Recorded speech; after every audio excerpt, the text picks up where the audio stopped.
E nós temos também o Comitê Educação e temos o Comitê Mundo Digital.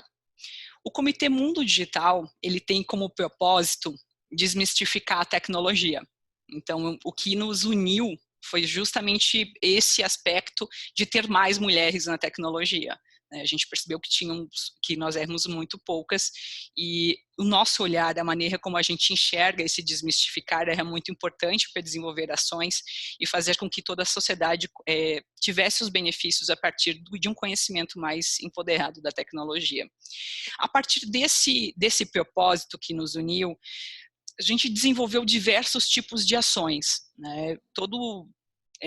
Todo tipo de ação que envolve um bem maior da sociedade e pode ser desenvolvida por voluntárias, a gente empodera e a gente desenvolve essas ações. Então, hoje, dentro dessa premissa no Comitê Mundo Digital, a gente tem alguns projetos, né, que nós vínhamos desenvolvendo até iniciar essa pandemia, né, porque muitos dos projetos sociais envolvem contato físico, né, de estar dentro das comunidades. Então, nós temos a Hora do Código, que é desenvolvida em escolas para crianças menores, e trabalhava muito esse aspecto do raciocínio lógico. Fizemos uma parceria com o I Am Decode. O I Am Decode, ele é um movimento que já está em 68 países, ele tem como objetivo empoderar meninas com conhecimento de tecnologia e programação, e a partir desse propósito, ele tem como missão empoderar 1 milhão de meninas até 2030.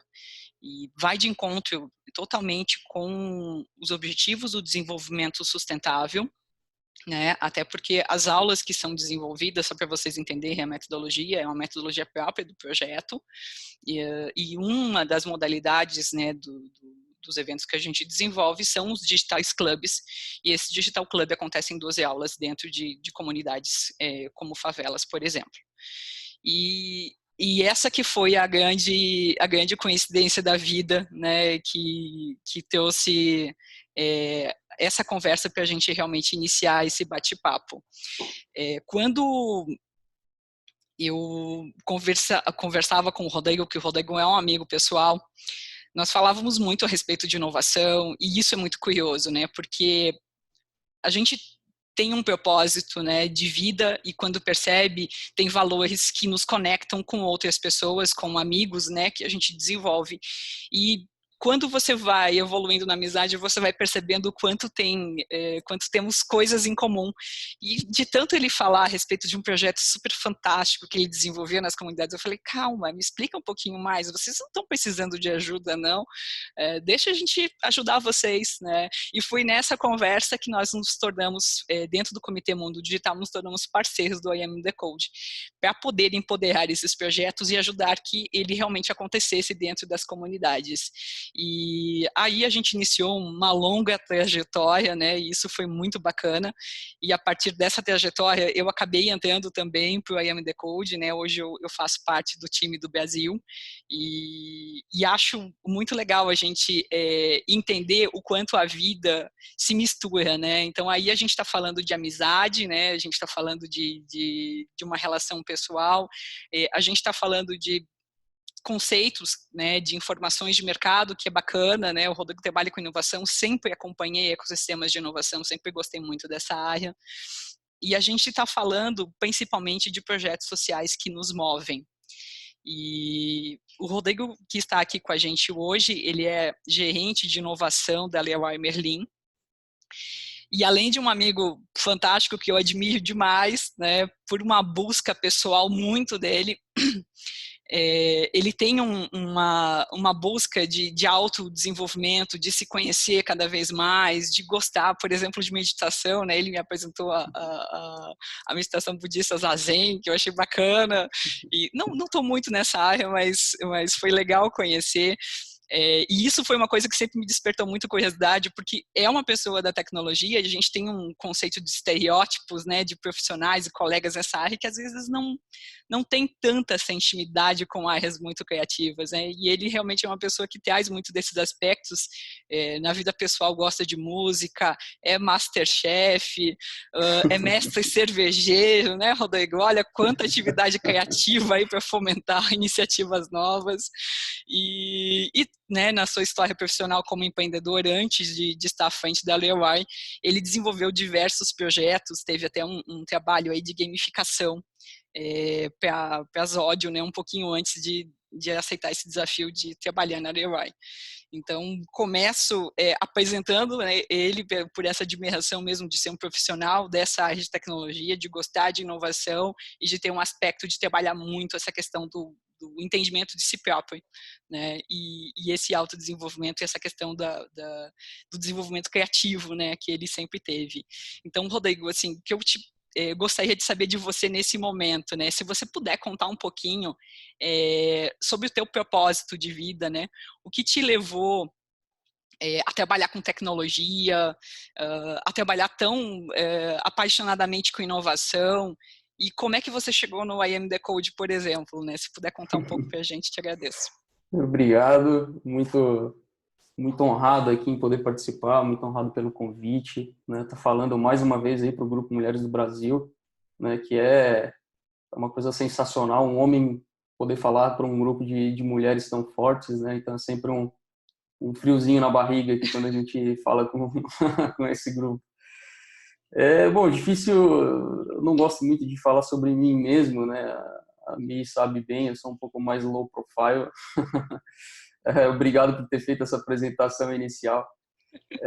Bom, falando um pouquinho sobre a minha relação com tecnologia, ela vem, acho que desde sempre, assim, sempre fui muito curioso e sempre quis trabalhar nessa área de ciência. Então, quando eu era criança, eu sempre comprava aqueles livrinhos de banca de pequeno cientista e tudo mais. E eu vim de uma classe C, né, da maioria do Brasil. Então, eu tive uma infância que não foi uma infância que eu passei fome, mas também não tinha muitos recursos.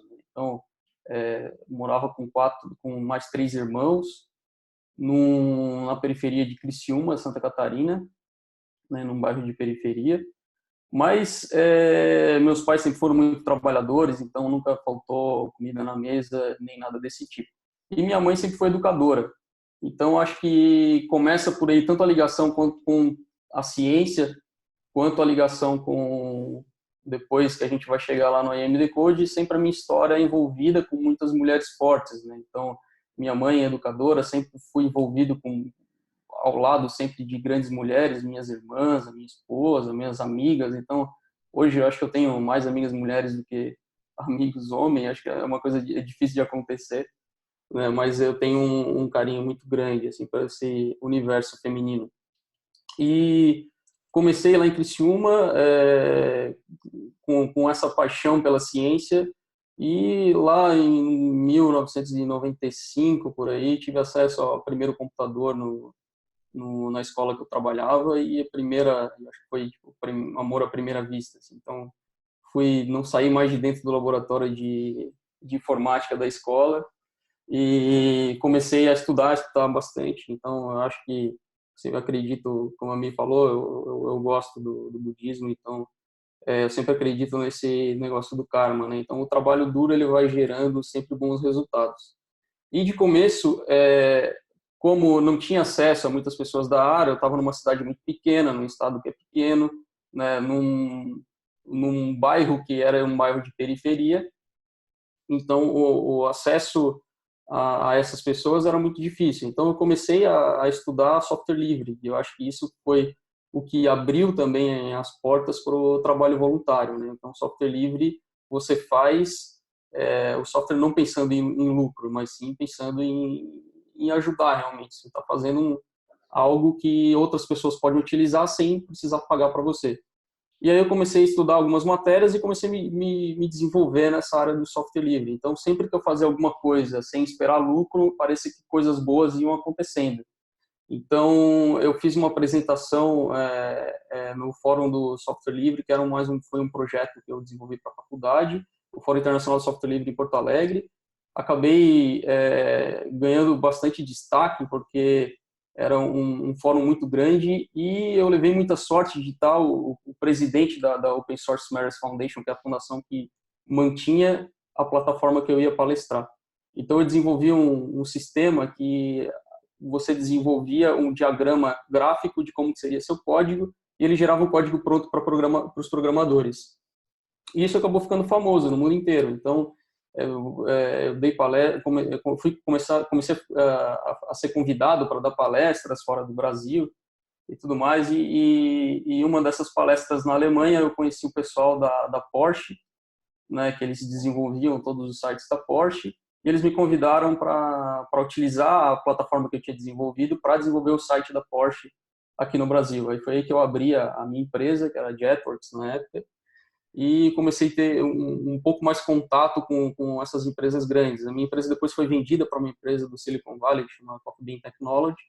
Eu vim parar aqui em São Paulo, né? Então, tudo por causa de um software livre que eu fiz de graça para as pessoas utilizarem sem nenhum lucro. Acabei criando uma empresa. A minha empresa teve 12 funcionários. Minha empresa foi vendida para uma empresa da Califórnia, né, do Silicon Valley. E aí eu acabei entrando nessa área, sempre buscando qual que é o próximo projeto social que eu vou trabalhar, porque isso sempre traz um lado muito positivo. E minha história com a IMD Code veio através de uma amiga compartilhou comigo um evento do Facebook dizendo que ia vir a Marianne James, que é a fundadora do AMD Code. Foi a primeira vez que ela veio para o Brasil. A Marianne James, ela tem uma história, acho que é até interessante fazer um parênteses aqui, que ela tem uma história sensacional, que ela é uma senegalesa muito pobre. Ela foi traficada como escrava sexual para a França, e ela morou na rua um tempo lá. Ela conseguiu fugir, né, desse lugar que eles estavam usando ela como escrava sexual, e ela conseguiu chegar na Inglaterra, conseguiu chegar em Londres. E lá ela morou na rua um tempo. Então ela morou na rua, ela começou a procurar trabalho, fazer faxina na casa das pessoas, a fazer qualquer subtrabalho, e ela começou a ir para a biblioteca e aprender a ler, a escrever sozinha. Então ela é uma história muito bacana. E o próximo passo foi ela aprender a fazer código. E foi aí que ela começou a mudar de vida, né? Então ela chegou a ser embaixadora da ONU, foi uma das pessoas que desenvolveram os Objetivos de Desenvolvimento Sustentável da ONU, uma das mulheres mais importantes aí que a gente teve no mundo. E então ela veio para o Brasil. Eu li sobre a história dela, e chegando lá eu me coloquei no fundo da sala. Acho que isso foi uma coisa que me marcou bastante. Eu me coloquei no fundo da sala e ela olhou para mim e me chamou pelo nome. Ela falou: Rodrigo, vem aqui me ajudar com o conteúdo das palestras de hoje. E eu nunca tinha falado com ela. Foi a primeira vez que eu falei com ela, e ela já me colocou lá na frente, já ajudei ela a passar o conteúdo da palestra. Depois ela me colocou nos grupos, e uma das coisas muito muito legais, que depois ela passou um feedback até para as meninas da Mulheres do Brasil, que eu nem conhecia, é que ela viu que eu era a pessoa certa para ser mentor, quando ela me viu no meio de um grupo de meninas falando sobre o quanto eu era privilegiado por ser homem, por ser branco e tal, e eu no meio de uma roda com um monte de mulheres, ajudando elas a fazer o projeto. Então acho que isso foi muito, eu nem lembrava disso. Ela falou agora, quando ela veio recentemente, a última vez no Brasil, e isso me deixou muito feliz também, um feedback muito positivo. Então acho que essa foi a história aí. E é fantástico, né? Que bom que você lembrou da Marianne. Eu realmente acabei esquecendo de comentar a respeito dela. Ela tem sido uma grande inspiração para nós, né? E é uma honra imensa ter conhecido. E é muito interessante que no dia que eu fiz essa pergunta para a Marianne, né, a respeito do por que foi escolhido o Rodrigo, eu estava perguntando justamente como foi desenvolver os objetivos do desenvolvimento sustentável, né? Como é essa experiência, né? E ela contou todo o trabalho que foi desenvolvido com o Kofi Annan e tudo mais.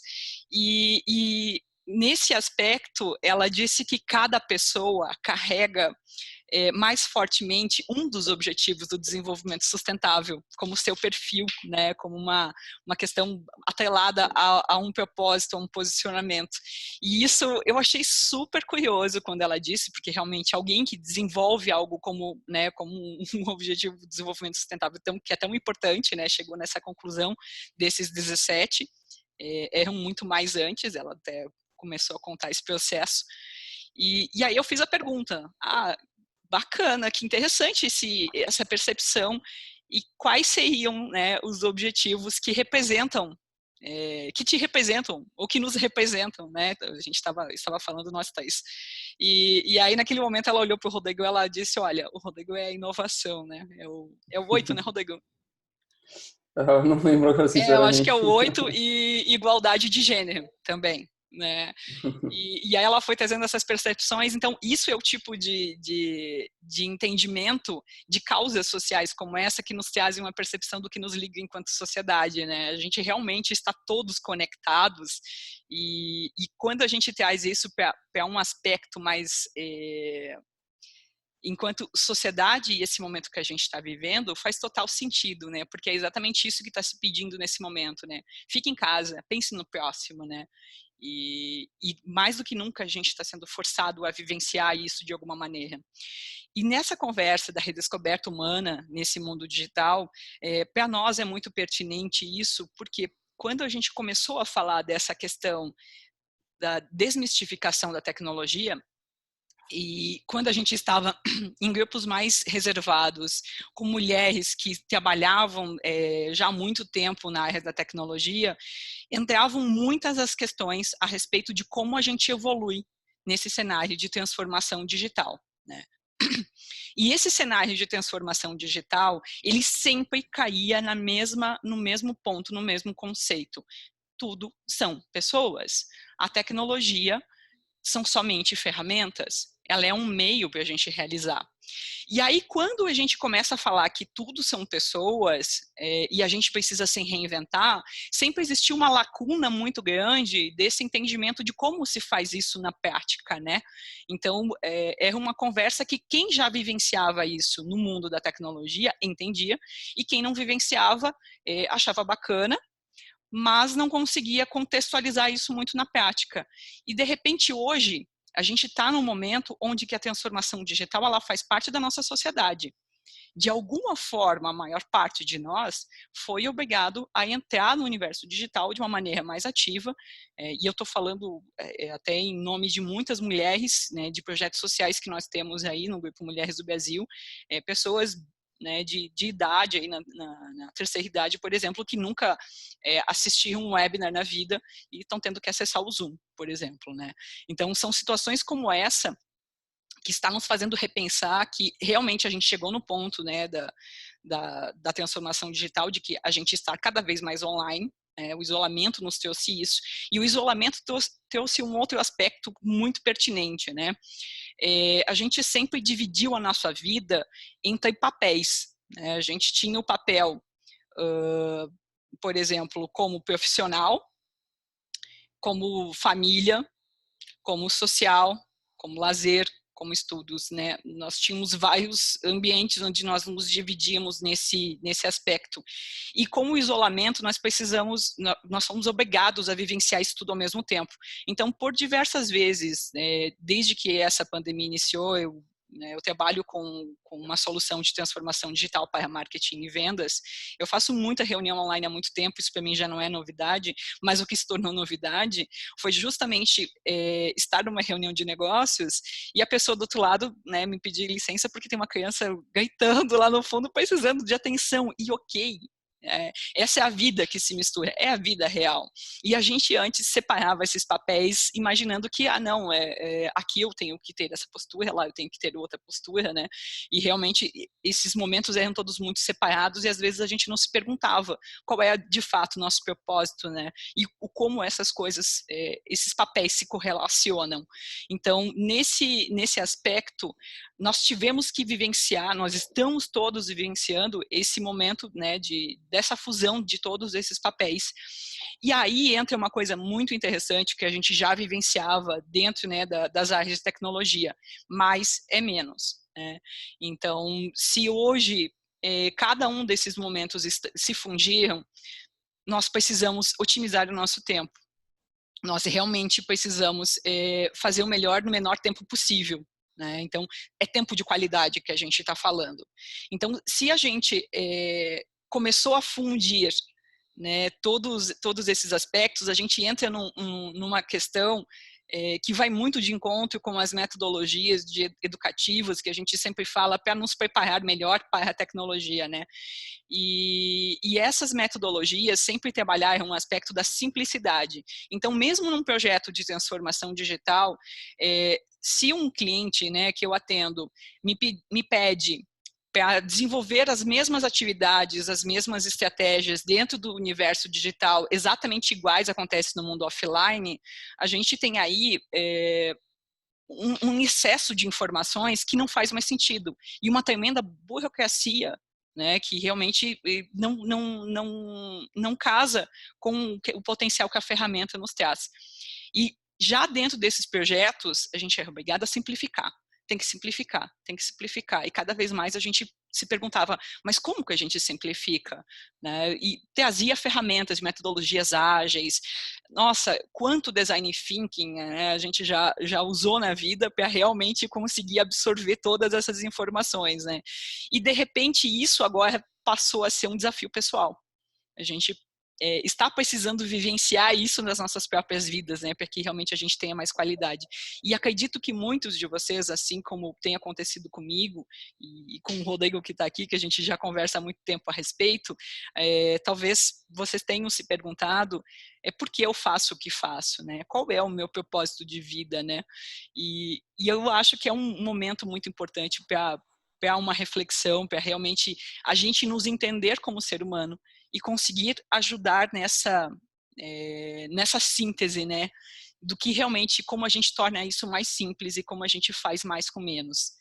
Então, é isso que eu entendo que é realmente uma grande oportunidade desse momento, né, que realmente nos faz nos redescobrir, né, nos faz nos entender como protagonistas desse novo mundo que a gente talvez não esteja percebendo, mas está construindo, né? Então, realmente, a gente está sendo preparado para essa humanização desse mundo digital, porque sim, a gente está cada vez mais digital e sim, a tecnologia ela traz uma exponencialidade e uma velocidade que foi acelerada por todo esse cenário mundial, né? Então, essa é uma percepção que a gente conversa muito e, Rodrigo, eu gostaria muito de ouvir um pouquinho a tua opinião, né? Como é que você entende esse momento desse isolamento, dessa situação toda que está acontecendo? E se você puder trazer um exemplo, né? Contar um pouquinho dos desafios de como está sendo trabalhar isso dentro da Leroy Merlin, te agradeço também. Legal, legal. Antes eu vou fazer um contexto, né? Trazer um pouquinho, voltar um pouquinho para trás. A gente está num processo de transformação digital que não é uma coisa de hoje, né? Acho que essa pandemia foi um catalisador, né? Fazer com que as pessoas, principalmente das gerações X, Y, conseguissem entrar de uma maneira muito mais rápida a isso. Mas tudo veio voltando ali um mundo pós-capitalismo, né? Então, três principais fatores ali que eu sempre penso que foi um catalisador para essa transformação digital é que no passado a gente tinha três problemas muito presentes na nossa vida. Um é a fome, né? Então o pessoal ele morria de fome, né? Então 15% da população da França morreu de fome entre 1642 e 1694, né? Então entre 1645 e 1698 a Escócia ela perdeu praticamente 20% da população dela devido à fome, à pobreza. Isso é uma coisa que a gente conseguiu atravessar. Não digo que ainda não exista fome, existe fome. Mas o Yuval Harari, né, que desenvolveu, que escreveu o livro Sapiens, por exemplo, ele coloca algumas questões bem importantes hoje, que, por exemplo, hoje tem muito mais pessoas morrendo em função da obesidade do que morrendo de fome, né? Então mudou um pouco. a parte de a violência humana também. Então, a gente sempre viveu no meio de guerras, então o mundo sempre teve guerra. E um pouco até antes da sociedade agrícola, quando a gente vivia em tribos, você dormia e torcia para acordar vivo, porque uma tribo vizinha vinha para matar você. E hoje em dia, o açúcar, por exemplo, é mais perigoso do que a pólvora. Sabe? Então, tem muito mais morte de diabetes do que morte de pólvora, por exemplo. Eu tenho um dado aqui que eu anotei também do livro dos Sapiens: 620 mil pessoas morreram de violência contra 1,5 milhão de pessoas que morreram de diabetes em 2012. Né? Então, a outra coisa que também a gente passou muito forte são essas pestes, né? São o que a gente está vivendo agora como pandemia. No passado era algo que acontecia muito mais, era muito mais presente. Qual que era a diferença? Na época do passado a gente não tinha tecnologia. Hoje a gente tem tecnologia onde a gente consegue ter essa proximidade, né, como a Michelle falou, de um lado, e também tem tecnologia para que, com certeza, um ano no máximo a gente vai ter uma vacina, né? Então a vacina do Ebola, por exemplo, ela foi desenvolvida em um ano, né? Então as nossas gerações, né? Não falo aqui dos nossos avós, mas as nossas gerações, ela já nasceu num mundo que era muito mais simples de viver, né? Um mundo que essas preocupações não eram a preocupação latente. E aí começou essa aceleração da sociedade, né? Que no começo foi produção, propriedade, acúmulo de riqueza, PIB, todas essas coisas, mas à medida que a gente foi evoluindo e teve uma evolução exponencial, principalmente trazida pela tecnologia e pela internet, que trouxe para a gente essas tecnologias exponenciais e fez a gente começar a repensar no ser humano, né? Como protagonista, por exemplo. Antigamente, as empresas que tinham muito poder mandavam no mercado. Hoje em dia, inverteu. Quem manda no mercado é o cliente. Se o cliente não estiver satisfeito, ele vai para outra empresa. Hoje em dia é muito mais fácil abrir empresas. Hoje em dia é muito mais fácil criar uma startup, por exemplo, que eu vou criar uma tecnologia que as pessoas vão sair de uma empresa grande e consolidada, como grandes bancos, para ir para um banco digital. Né? Então, a tecnologia trouxe essa mudança comportamental do humano. Também a gente começar a voltar a pensar no social, no ambiental, que era uma coisa que na época da Revolução Industrial ela não se pensava muito, se pensava simplesmente em crescer desordenadamente, mas sem pensar no ambiental e no social. Né? Hoje em dia as novas gerações elas já não querem mais trabalhar em qualquer empresa, né? Isso é um desafio que a gente tem. Eu trabalhando, por exemplo, na Leroy, como gestor da Leroy, eu tenho que vender para essas gerações mais novas o propósito da empresa. Por que a gente está aqui? Né? Então, qual que é a missão da empresa? Qual que é a sua missão aqui dentro? E aí as pessoas estão trabalhando muito mais hoje por propósito do que por dinheiro. Né? Antigamente, se essa pessoa tivesse um bom cargo, ela poderia ter todo o nível de estresse do mundo que ela não ia ser atingida. Então, a gente já estava vivendo um pouco essa transformação que fez com que surgisse todas essas startups, que surgisse... A inovação não é uma coisa nova, não é uma coisa que sempre existiu, mas ela ficou muito exponencial nos últimos tempos. E aí chegou a pandemia. Quando chegou a pandemia, tudo que a gente imaginava ainda daquela era industrial, ela acabou caindo por terra. Né? Então, o comércio físico, a produção em massa, sem pensar em propósito, essas coisas acabaram que a gente foi forçado a ficar mais em casa, né, a conviver consigo mesmo, e aí a gente começa a trabalhar também um pouco de análise, e a gente é obrigado a ir para a tecnologia. Então, muita gente mesmo, teve o acesso mais pesado agora à tecnologia agora, né, principalmente essa geração X ou para trás. Que antes, por exemplo, ela ficava um pouco receosa de comprar no e-commerce, mas agora ela não tem mais essa opção. Então, ela vai para o e-commerce. Antes, ela ia na agência do banco e fazia tudo na boca do caixa. Hoje, ela já não tem mais essa opção. Então, ela é obrigada a se digitalizar.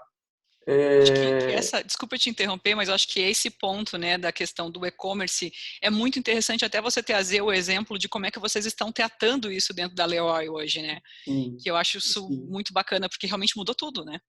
Sim, exatamente. A primeira coisa que acontece é o desespero, né? Então, comitê de crise, a empresa toda se junta para pensar, meu Deus, e agora o que eu vou fazer? Eu vou ter que fechar todas as minhas lojas. Como que eu vou manter a folha salarial de quase 10 mil funcionários? Então, a gente está falando aí de 10 mil funcionários Brasil, mas uma empresa com 120 mil funcionários mundo, espalhado pelo mundo inteiro.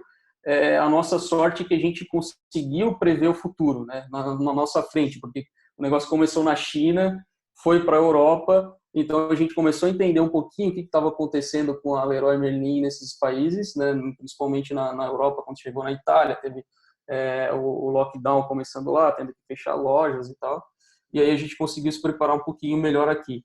Só que qual foi o problema? Então, antes, a gente tinha um volume de pedidos no nosso e-commerce e era uma fração muito pequena do nosso faturamento. E aí a gente passou por um período com todas as lojas fechadas. Então a gente foi obrigado a voltar a nossa cabeça para o e-commerce. E aí o que aconteceu? Como a gente era preparado para um certo fluxo de pedidos entrantes no e-commerce, a gente não estava preparado para esse crescimento tão rápido e em tudo, né? Desde o atendimento do cliente, quando ele vai entrar, a nossa tecnologia estava até muito boa, mas todos os processos internos a gente teve que rever porque aumentou, a demanda cresceu absurdamente alta. E aí a coisa que quase todas as empresas fazem, dá férias coletivas para os funcionários. Então acaba que a gente tava com uma força de trabalho muito pequena, muito reduzida e começando a entender alguns gargalos que a gente não entendia antes, né? Como a nossa fonte de renda era principalmente lojas físicas e não digital. Alguns gargalos, por exemplo, de supply, separação de produto, como que a gente fazia isso, dava muita conta da demanda antes, mas depois a gente teve que mudar algumas coisas. Né? E a outra coisa é a ansiedade de todos os funcionários. Como é que a gente lida com a ansiedade de todos os funcionários? São 42 lojas espalhadas pelo Brasil inteiro.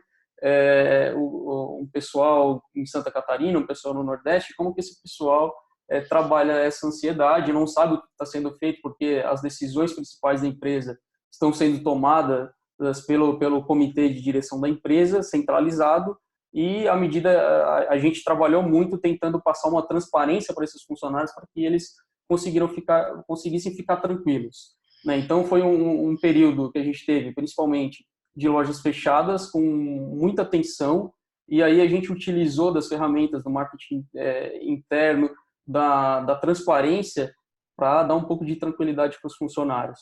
Uma vez que os funcionários, a gente começou a gerenciar um pouquinho melhor isso, a gente falou, pronto, agora a gente precisa inovar. Como que a gente faz para trazer essa inovação para esse cenário de agora? E a gente estudou 3 cenários principais e a gente resolveu abrir um desafio de inovação para a empresa inteira, onde todos os 9.500 funcionários da empresa pudessem entrar em um portal e pudessem dar ideias dentro de 3 categorias. A primeira categoria era como que a gente iria atravessar a crise, né? Então, como que eu vou trazer segurança para os nossos clientes, segurança para os nossos funcionários, colaboradores, como que a gente vai trazer isso tudo, como que a gente vai conseguir manter, né, ter uma receita dentro desse cenário. Depois, a gente tem que começar a planejar, né? Então, esse desafio abriu também para ideias de colaboradores para como que a gente vai sair assim que a gente começar a voltar. Então, quando as lojas começaram a abrir, como que a gente vai conseguir ter uma curva exponencial, né? Pensando que isso não vai ser algo rápido, vai levar um tempo para que tudo se normalize, ainda vai ter o distanciamento social, apesar de algumas coisas da economia estar voltando. Então, como que a gente consegue crescer rápido? Então, a gente começou a trabalhar growth hacking. E o terceiro ponto agora, como que a gente vai ressignificar os nossos produtos para esse novo ser humano, né? Porque as pessoas agora em casa acabam repensando suas vidas, acabam vendo que o que era importante para ela ela consegue conviver sem, então ela não vai mais, não vai mais viajar, ela não vai mais no barzinho conversar com os amigos, muitas coisas que era o cotidiano da vida já não são mais, já não é mais, e acaba que uma das missões da Leroy Merlin é melhorar a casa dos brasileiros. Agora as pessoas estão tendo um relacionamento diferente com a casa dela, então ele está passando mais tempo na casa dela. Então, como que a gente vai criar também produtos, né, para esse novo ser humano? Então a gente lançou o desafio, e a proposta foi para ser algo muito rápido, e foi muito impressionante. Assim, a gente lançou em 4 dias, a gente abriu e fechou em 4 dias. A gente teve um volume de ideias muito grande, né? Então teve aí quase 100 ideias vindo do Brasil inteiro de como que a gente vai atravessar essa crise. Dessas 100 ideias, a gente passou por um comitê de inovação. Esse comitê fez um primeiro filtro que selecionou 21 ideias para a gente apresentar para o comitê de direção da empresa. E o comitê de direção da empresa, as 21 ideias, selecionou 12, então praticamente metade de todas as ideias. E isso foi muito legal, assim. Então a empresa, ela mudou as prioridades dela, né? Então pensando nesse novo mundo, e trouxe essas ideias de uma inteligência coletiva, onde 10 mil cabeças, quase 10 mil cabeças, pensam muito melhor do que 11 cabeças dentro de uma diretoria que está super estressada, vivendo esse mundo, tentando entender como vai sobreviver. Então foi um case de muito sucesso, né? Então a gente trabalhou ideias internas, a gente trouxe algumas startups para apoiar essa ideia, e a gente agora está nesse caminho aí de desenvolvimento. Não, eu acho fantástico essa história, e até quando a gente conversou um pouquinho mais a respeito, né, foi justamente esse aspecto que me deixou curiosa, porque nesse exato momento, a gente está vivendo um repensar aí, eu converso com muitas pessoas, né, que já entenderam que o seu job description não existe mais. Né? A partir do momento que ela passou a trabalhar remotamente, ela precisa realmente entender o que ela está desenvolvendo, o que ela está fazendo para poder colaborar para esse momento de retomada ou conseguir construir atividades, né, no dia a dia dela de forma remota que contribua para o crescimento da empresa, né, para realmente o que pode se fazer nesse momento, né, para a gente ter aí formas de se reinventar. E aí, quando a gente começa a falar a respeito disso, né, realmente tem organizações que conseguem fazer isso muito mais facilmente e outras têm muita dificuldade, né? E vocês realmente trazendo esse aspecto da tecnologia, como ela pode ajudar e fazendo com que todos possam colaborar, realmente eu acho que é um excelente exemplo, né, de como a gente pode aproveitar esse momento como oportunidade, né? Porque muito dessas iniciativas vão ficar, né? Realmente a gente vai usar mais disso mais para frente, né? Sim, exatamente. E a transformação digital veio muito a calhar, né? A gente estava começando, a gente estava desenvolvendo um processo de transformação digital na empresa, até com a ajuda de consultorias e tudo mais.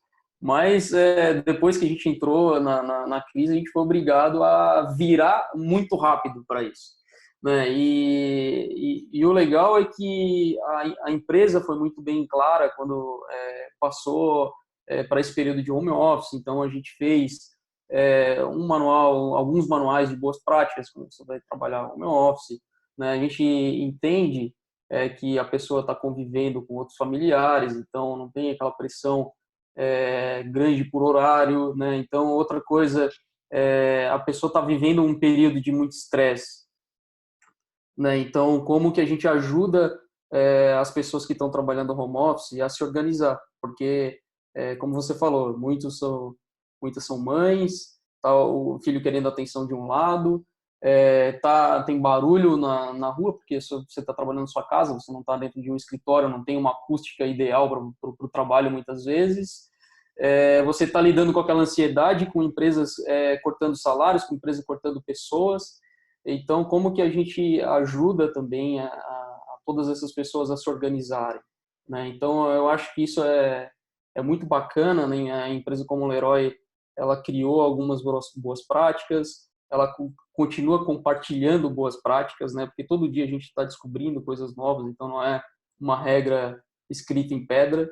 E a gente faz algumas reuniões para compartilhar esse conhecimento, né? Então, como que eu faço? Eu organizo a minha tarefa, eu uso a metodologia de ZTD para organizar minhas tarefas, eu faço meditação de manhã que me ajuda com a minha ansiedade, ajuda a organizar meu dia. Isso a gente vai compartilhando e vai pegando as boas práticas. Eu acho isso fantástico, fantástico mesmo.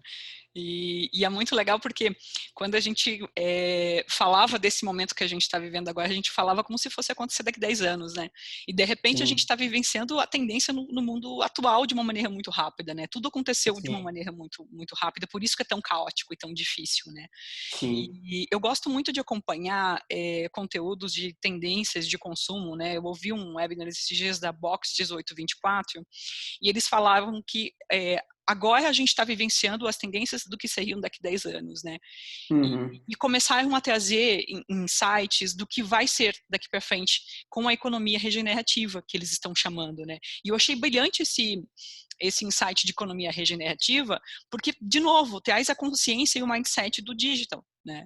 Então, você tem que ser mais digital, o digital te faz ser mais transparente, mais simples, né? Você realmente precisa ser mais objetivo. Você traz um aspecto de ser mais consciente, né? Fazer mais com menos, como a gente estava falando, consumir menos. E também tem um outro aspecto do consumir menos, não quer dizer que vai comprar o que existe de mais barato, né? Então, esse consumismo exacerbado que a gente tinha antes, ele mudou para um consumo mais consciente, eu não posso errar. A mesma coisa dentro de uma empresa. A responsabilidade hoje de qualquer profissional eu não posso errar na contratação de qualquer coisa que eu venha a fazer daqui em diante. Né? É um momento onde realmente tem que fazer sentido. E o fazer sentido é algo que a gente sempre trabalhou dentro dos projetos sociais, né? Dentro desses projetos que a gente está envolvido mutuamente, como, por exemplo, o AMD Code. Né? Então, o AMD Code ele tem uma metodologia que acelera muito isso do o que estamos fazendo e por que estamos fazendo, que é a STEAM. Né, que é a ciência, a tecnologia, a engenharia, a arte e a matemática. E aí tem uma coisa que eu acho que é muito só do AMD Code, que inseriu aí duas letrinhas finais, né, no STEM, que foi o empreendedorismo e o design. Né? Então, são aspectos realmente de uma metodologia que nos fazem entender um raciocínio óbvio, óbvio não, né? Porque óbvio é uma coisa que cada um interpreta do seu jeito, mas lógico, e que nos faz ser mais objetivo. Né? E falando um pouquinho disso, até que você falou do ressignificar desse novo humano, que eu achei muito legal, e realmente a gente fala muito isso em desenvolvimento pessoal, e cada vez mais está se falando agora, né? Porque a verdadeira empatia, ela nasce do ponto aonde você se conhece, né? E cada vez mais que você se conhece mais um pouco, mais empatia você tem com o próximo, mais criativo você é e mais você consegue encontrar recursos para realmente evoluir, se desafiar, né, e ter melhores resultados no seu trabalho. E aí, quando a gente começa a falar um pouco disso, a gente vem de encontro com atividades que a gente desenvolve em projetos sociais. Então, participar de projetos sociais como a gente participa, ele não é só uma questão como muitos que talvez não tiveram oportunidade ainda enxergam como assistencialismo. Não, é um entendimento de ecossistema. É um entendimento de que se existe um desvelamento,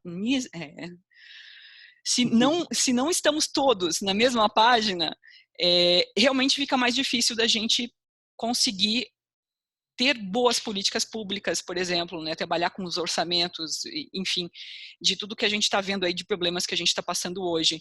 E vai haver esse distanciamento, né? Isso é a única coisa que a gente sabe desse futuro, né?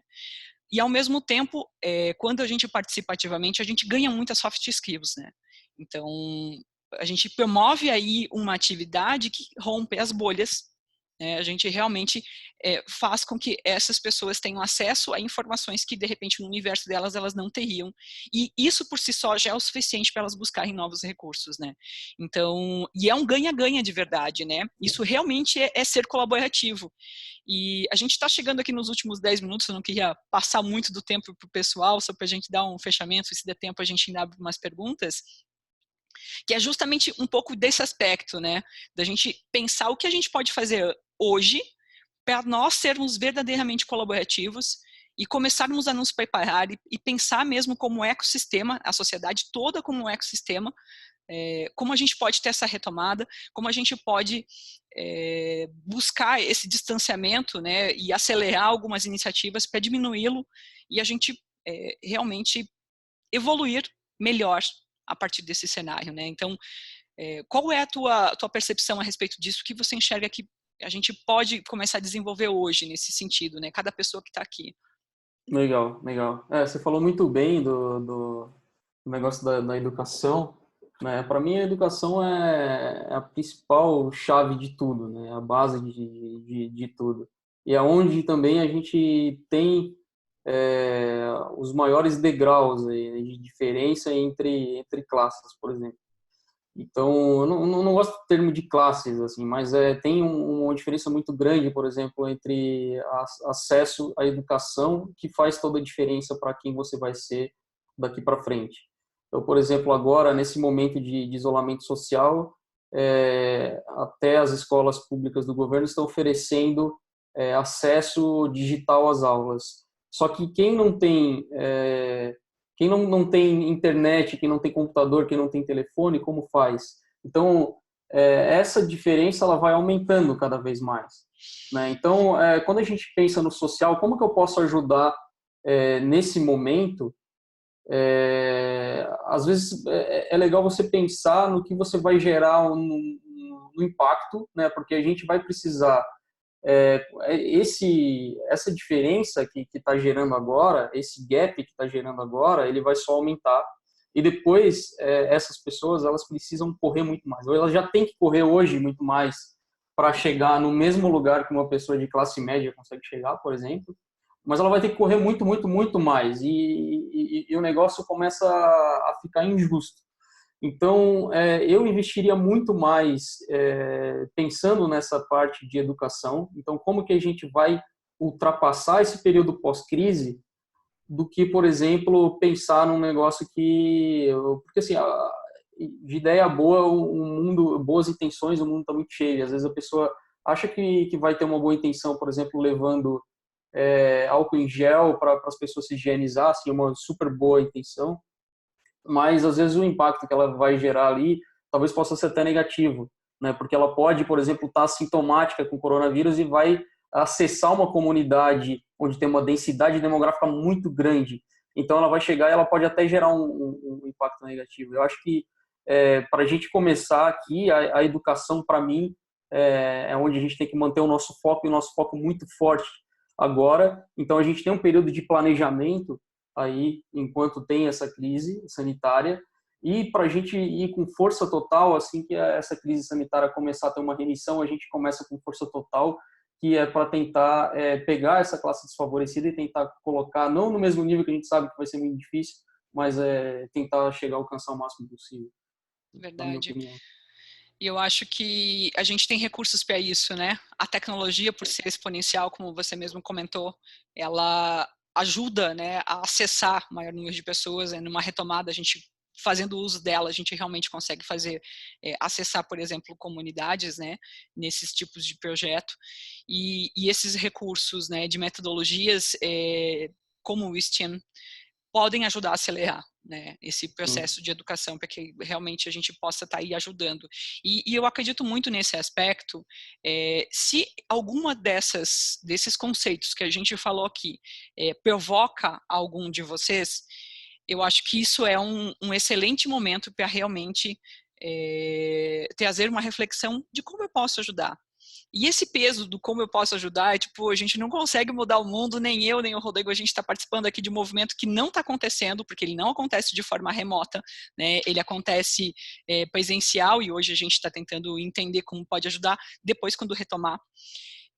Mas ao mesmo tempo a gente já está pensando como a gente pode fazer para que esse trabalho que tanto nos provocou o nosso propósito de querer transformar esse ecossistema como um todo, como a gente pode fazer com que esse projeto acelere, né? Como a gente pode fazer a diferença. Então, a gente cada vez mais tem conversado a respeito disso, né? E acredito que cada um de vocês que sentir algum tipo de incomodação desse gênero, tiver vontade de trazer um pouco do seu olhar, né? De como enxerga o mundo, de como pode contribuir com alguma ideia, com algum contato, enfim, as iniciativas, elas, às vezes, para alguém pode parecer tão pequena, e no final, quando todos colaboram juntos, faz uma grande diferença, né?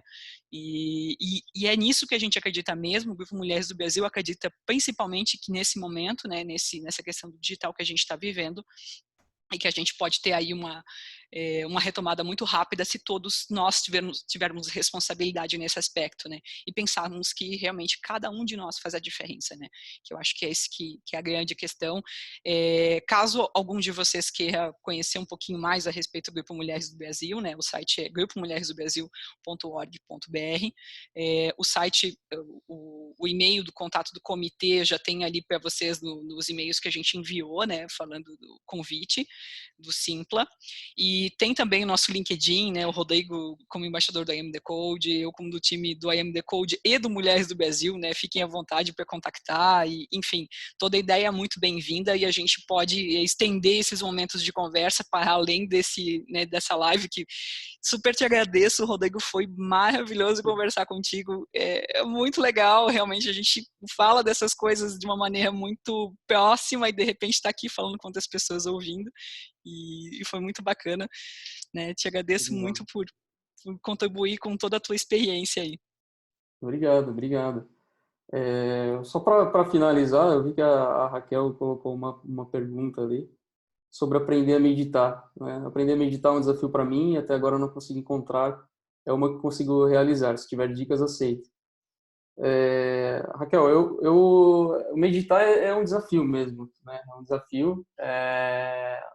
O principal é você tentar aquietar os seus pensamentos, né? Então, o que acontece muita gente é que as pessoas elas ficam ansiosas por meditar, né? Então, meditar é simplesmente você sentar e olhar para uma parede, no Zen, né? Na visão do Zen, você fica de frente para uma parede onde você tem o mínimo de estímulos possível e você senta numa almofada ou você pode sentar numa cadeira mesmo e você fica tentando aquietar os seus pensamentos. Pensamentos, o budismo fala que eles são como nuvens, né? Então eles vão passando. Na verdade, você tem que entender esses pensamentos e simplesmente aceitar eles, né? E tentar focar no momento presente.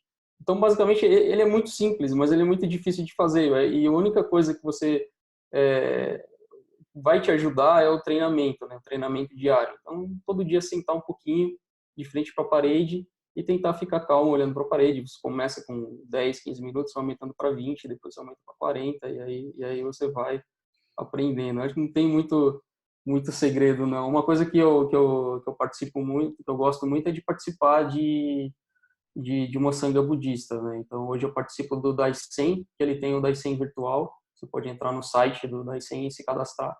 E aí você vai conseguir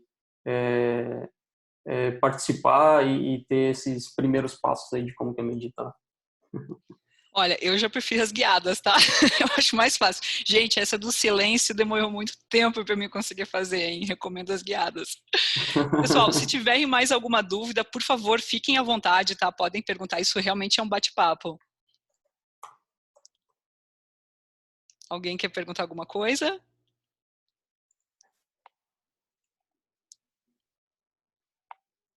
Vamos lá. Legal. Vocês tinham perguntado a respeito do projeto, né? Andréa Lima aqui perguntou. O projeto seria o I Am Decode, é isso? Eu vou te pedir para me chamar ali no privado, né? Pode ser ali pelo LinkedIn mesmo, que é mais fácil para poder explicar os detalhes, porque tem bastante coisa a respeito do I Am Decode, mas a gente super aceita voluntários, tá? E também voluntários no Comitê Mundo Digital. Quem quiser participar com a gente, né? Por favor, né? Vem com a gente, porque realmente tem muita coisa bacana para desenvolver e a gente precisa pensar como a gente vai se reinventar daqui em diante, né? Bom, gente, agradeço demais, né, o tempo de vocês todos de estarem aqui com a gente nesse bate-papo e teremos aí muitas outras iniciativas, né? Não sei se o Rodrigo quer falar alguma coisa. Acho que é isso. Muito obrigado, primeiro, por vocês ter ouvido aqui o nosso papo, né? Fico muito grato por isso. E a gente tá sempre aqui, então a gente é super acessível. Quem quiser saber um pouquinho mais do que a gente falou, da IAM Decode, do Mulheres do Brasil, até mesmo das ações que a gente está fazendo lá na Leroy Merlin, então pode ficar à vontade, está super aberto. Perfeito. Muito obrigada. Gente, uma excelente noite para vocês e tudo de bom. Um abraço. Obrigada, Rodrigo. Boa noite. Obrigado. Boa noite. Tchau. Tchau, tchau. Parabéns, gente. Obrigada. Tchau, tchau.